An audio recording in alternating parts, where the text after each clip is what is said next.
আর মাত্র মাস দেড়েক পরেই দেশে ফিরছেন সাকিব আল হাসান, আবারও খেলবেন বাংলাদেশের জার্সিতে। অন্তত বাংলাদেশ ক্রিকেট বোর্ডের কথা শুনে সেটাই মনে হচ্ছে, কেননা মার্চ মাসে পাকিস্তানের বিপক্ষে যে হোম সিরিজ রয়েছে বাংলাদেশের জাতীয় দলের জার্সিতে, ওই সিরিজেই সাকিব আল হাসানকে ফেরাতে চায়, খেলাতে চায় বাংলাদেশ ক্রিকেট বোর্ড। সাকিব আল হাসান নিজেও খুব খুব আগ্রহ নিয়ে অপেক্ষা করছেন। হঠাৎ করেই এত পরিবর্তন কেন? রিপোর্ট অনুযায়ী বাংলাদেশ ক্রিকেট বোর্ডের পক্ষ থেকে মাসখানেক আগে সাকিব আল হাসানের সঙ্গে যোগাযোগ করা হয়েছে, যেহেতু সরকারে কিছুটা পরিবর্তন এসেছে। খেয়াল করেন, সরকারে কিছুটা পরিবর্তন এসেছে এবং আগামীতে জাতীয় নির্বাচন, তো সবকিছু মিলে ক্রিকেট বোর্ড এবং বিসিবি, সাকিব আল হাসান তারা মনে করছে হয়তো সাকিব আল হাসানকে দেশে ফেরানোর যে প্রক্রিয়া সেটা এখন চালু করা যেতে পারে। প্রশ্ন হচ্ছে, সাকিবের বিরুদ্ধে যে মামলাগুলো রয়েছে সেগুলো কি হবে? সাকিব কি ক্রিকেট বোর্ডের কথা মেনে কিংবা সন্তুষ্ট হয়ে এই মামলা থাকা অবস্থায় দেশে ফিরবেন, খেলবেন? এই প্রশ্নগুলো আছে। মূল কথা হচ্ছে যে প্রথম আলোর একটা রিপোর্টে বলা হচ্ছে যে বিসিবি পরিচালক আসিফ আকবর তিনি নিজেই বলছেন যে সাকিব আল হাসানের সঙ্গে যোগাযোগ প্রায় মাসখানেক আগে শুরু হয়েছে এবং সাকিবকে পাকিস্তানের সিরিজ থেকেই বিসিবি খেলাতে চায়। কিন্তু মনে করে দেখেন, এর আগে যখন আসিফ মাহমুদ সজীব ভুঁইয়া সম্মানিত উপদেষ্টা ছিলেন যুব এবং ক্রীড়া মন্ত্রণালয়, তিনি কিন্তু সরাসরি বলেছিলেন যে বাংলাদেশের জার্সি গায়ে সাকিবকে আর খেলতে দেওয়া হবে না। তো এখন তিনি নেই, জনাব আসিফ নজরুল তিনি এখন যুব এবং ক্রীড়া মন্ত্রণালয়ের সম্মানিত উপদেষ্টা হিসেবে আছেন। তো এই রিপোর্টেই বলা হচ্ছে যে এখন হয়তো প্রক্রিয়াটা আরেকটু সহজতর কিংবা তুলনামূলক কম জটিল হতে পারে। একই সঙ্গে 12ই ফেব্রুয়ারি জাতীয় নির্বাচন।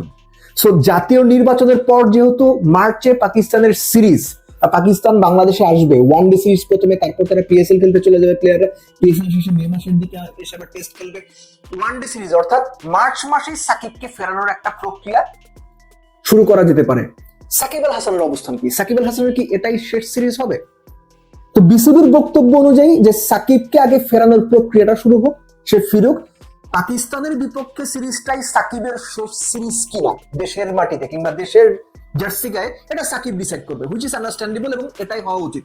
প্লেয়ার কতদিন খেলবেন, কোন ফরম্যাট খেলবেন, কবে অবসর নেবেন, সম্পূর্ণ প্লেয়ারের সিদ্ধান্ত। বাট ওই যে যেহেতু আইনে কিছু জটিলতা রয়েছে, সহজ কথায় বলে সাকিবের নামে যে মামলাগুলো রয়েছে সেই মামলাগুলো কি হবে? সেই মামলাগুলো থাকা অবস্থায় সাকিব যদি দেশে ফেরেন তাহলে ব্যাপারটা কেমন দাঁড়াবে? এখানে আইনি অনেক ব্যাপার রয়েছে, কিছু ক্ষেত্রে জটিলতা রয়েছে, কিন্তু এখন ক্রিকেট বোর্ড সাকিবকে ফেরানোর ব্যাপারে উদ্গ্রীব হয়ে আছে।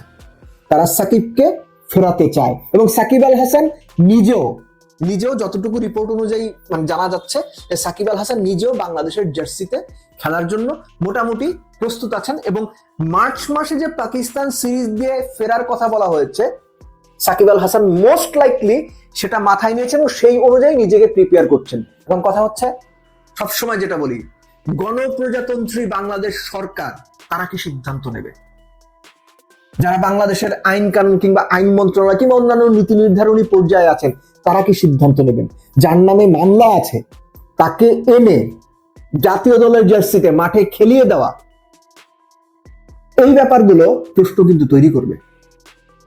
এই ব্যাপারগুলোকে বিভিন্ন মানুষ বিভিন্নভাবে ব্যাখ্যা করবেন, বিভিন্ন জন বিভিন্ন মতামত দেবেন। সো সাকিবকে ফেরানোর যে কথা হচ্ছে কিংবা সম্ভাবনা তৈরি হয়েছে, যারা ক্রিকেট প্রেমী মানুষ আছেন তারা ডেফিনেটলি চাইবেন সাকিব ফিরুক, দেশের মাটিতে খেলুক, দেশের জার্সিতে খেলুক, অনেকেই এটা চাইবেন। কিন্তু আবার একই সঙ্গে এই যে মামলার বিষয়গুলো কিংবা সাকিবের রাজনৈতিক যে পরিচয় কিংবা পলিটিক্যাল আইডেন্টিটি, এগুলোও কিন্তু বিভিন্ন রকম আলোচনা সমালোচনার জন্ম দেবে। সো পুরো বিষয়টা এখন নির্ভর করছে বাংলাদেশ সরকার কেমন চায় এবং সরকার কিভাবে বিষয়গুলো ডিল করতে চায়। কেননা ক্রিকেট বোর্ড আগ্রহী, সাকিব আল হাসান আগ্রহী, অর্থাৎ দুই পক্ষ ক্রিকেট সংশ্লিষ্ট যারা তারা আগ্রহী, সরকার আগ্রহী। তো সরকার কি ভাবছে? সরকার গ্রিন সিগন্যাল দেবে?